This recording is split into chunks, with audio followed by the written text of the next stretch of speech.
Ooh, what's going on, guys?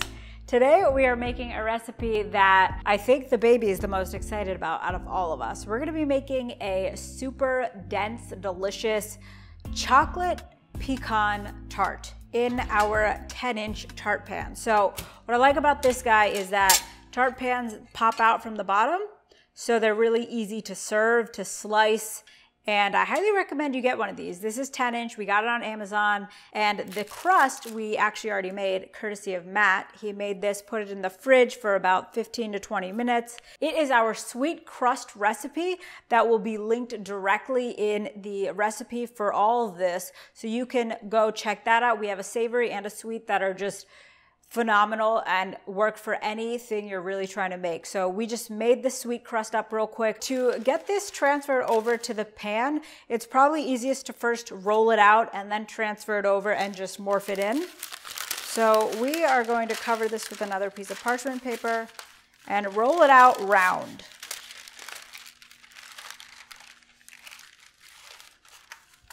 You don't want to go too thin. I like my tart crust pretty thick. Okay, so now is the tricky game. But when it's cold, when the crust is cold, it's a lot easier to flip over into something because it won't break apart. There we go. Put that right on top. Beautiful. And then press it in with your finger. It looks pretty good.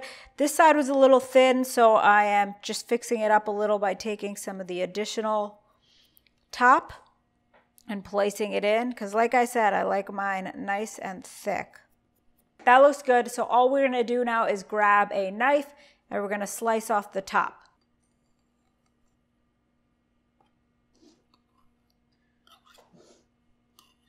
And if you're baking with your kids or even just for yourself, you can make a little cookie out of this because it is nice and sweet. So just press it in so you get the nice indentations, but this looks really good. And as you can see, the tart edge is really thick. So what we're gonna do now is we're gonna grab our a piece of parchment paper. We're gonna place this on top. And then, you know, ideally you would do like rice or dried beans, things that people don't have in their keto households. So we're just gonna put a pot on top because you don't want the crust to rise, or you could use pie weights if you have those. And then we're gonna bake this. And comment below if you have pie weights. So if your crust is pretty warm at this point, you wanna pop it in the fridge. I would say 15 to 20 minutes. Let it get chilled before you bake this. Ours is still really cold. I didn't handle it too much. So we're gonna just pop it directly in the oven at 375 for anywhere from 10 to 15 minutes. Make sure the edges don't brown, but they shouldn't brown because they are covered right now by parchment paper. It's been 10 minutes, so we are going to, hot. Pull this out, and you can see it rose just a little. That's fine.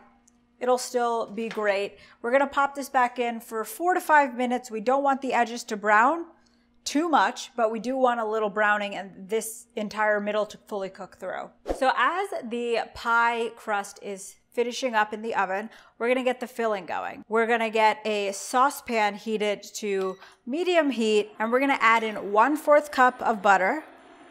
So the butter's actually melting pretty quick. I'm gonna turn it down to medium low. To the 1/4 cup of butter, we're gonna add 1 cup of heavy whipping cream. And so we want to let that melt down and simmer for a bit before we add in our remaining ingredients. And we are going to add in some stevia and erythritol for this because we're going to be using 100% unsweetened baker's chocolate. That's what we like to use, and the creaminess along with the sweetness will counter the bitterness of this chocolate. You could also use stevia sweetened chocolate or erythritol sweetened chocolate if you have that on hand. That'll work just as great. All right, so it's been 4 minutes.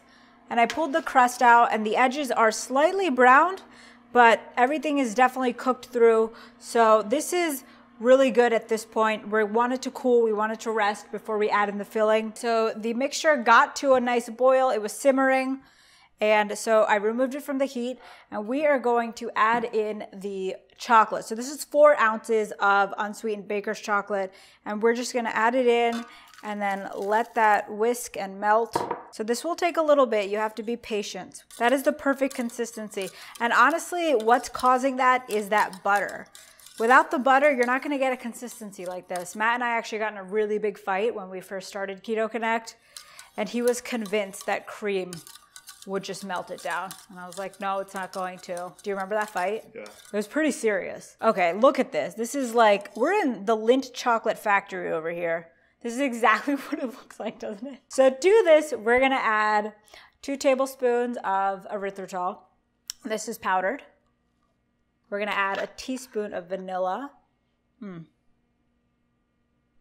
And 25 drops or a 1/4 teaspoon of liquid stevia.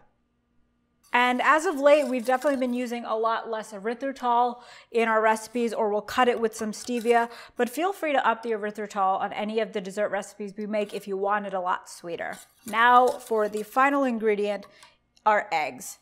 So we have 3 eggs right here, and I'm gonna whisk these before I slowly add them into the chocolate because we don't want them to cook and the chocolate's still very hot. All right, let's whisk these up. And this is pretty crucial here. We want to slowly add these eggs in as we continuously whisk. So this is a good time to bring in those little hands, the kids. That sounded creepy. Just bring in the little hands. And they can whisk while you add the eggs, or your husband, whoever. It's hard to whisk left-handed. Why don't you whisk right-handed? Oh, that's a good call. Oh, perfect. It's like a nice thick ganache. That's gonna be a great filling for this pie. So it's not entirely cooled, but I think it's good to go. We're first gonna layer in the pecans. So I think what would take this to the next level is if you toasted these pecans. We're not gonna do so, but you could also buy them toasted already if you wanted, or quickly toast them in the oven, and that'll definitely give you a nice flavor. So this is 1 full cup of just chopped up pecans. Now we're just gonna pour this filling right on top.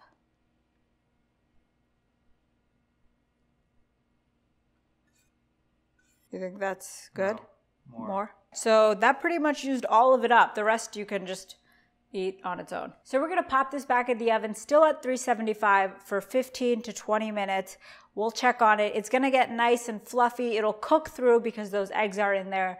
And then we can give it a taste test. All right, so the tart is out. It has cooled, and then we even popped it in the fridge for a little so we could get to this quicker, but you could just cool it at room temperature if you're not in a rush to consume it. Still a little warm. As long as the filling is set, then we are good to go. So see how easy that was to pop out? I'm so excited to eat this.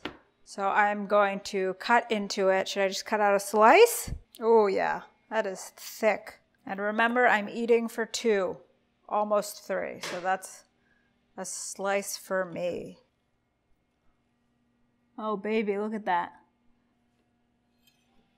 I'm gonna go in for it. So again, my favorite is the crust, so I'd probably save the crust for last. So good. If you're a fan of dark chocolate, this is paradise right here. Like if you're going to an island, you can only take 2 things. One would be this pie, and then the other would be like, I don't know, what would balance the pie out? Whipped cream. Yeah, whipped cream. So really I'm just eating pie on an island, which sounds great.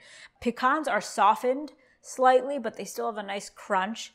The crust is thick and it's dense, and then the chocolate is creamy and it's like milky, but it's really dark in flavor. So definitely up the sweetener if you want, or use a sweeter erythritol stevia sweetened chocolate for the center. This is a home run, and this is a perfect holiday recipe. So Thanksgiving, Christmas, Halloween, 4th of July, Martin Luther King, Diwali, Ramadan, all of them. Check out the recipe link below with the ingredients and the instructions on how to make this step by step. Definitely tag us on Instagram when you do make this and as you're devouring it. We'll see you soon.